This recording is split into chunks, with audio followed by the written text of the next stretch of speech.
you know, this is going to be on my channel, because I like explaining nuance and stuff. So, essentially, I recently heard it discussed that, when it comes to the Civil War, the statement was that the United States was essentially aiding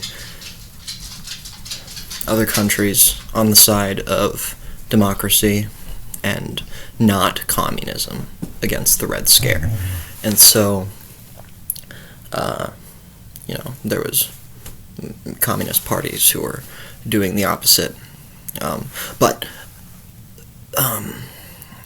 then there were nukes, I guess. That's not the actual story, as at least I've researched it.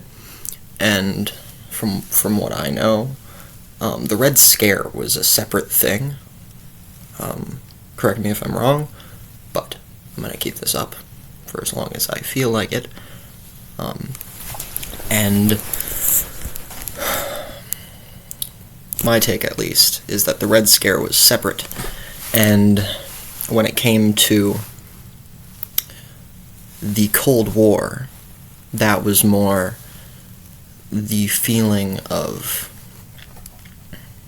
just distress, or that period during that time too, where Russia had gotten powerful enough to have a hold on a lot of stuff, a lot of nukes, and we had just bombed Hiroshima and Nagasaki, and those places were an example of the U.S.'s artillery.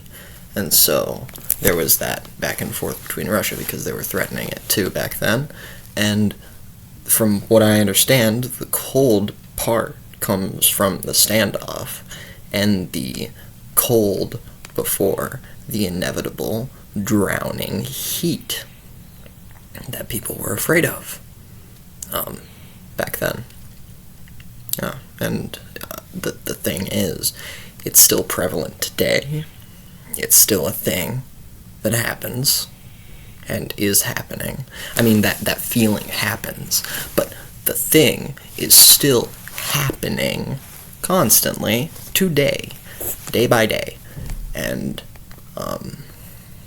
the more that, knowledge is gained, artificial intelligence, that is built up,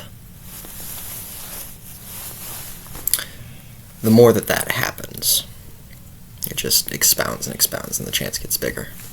I'm just drawing this out more just because I'm taking my time, but yeah, that's some thunks. My dog's snoring. I don't know if you can hear it. Maybe you can. I think you can.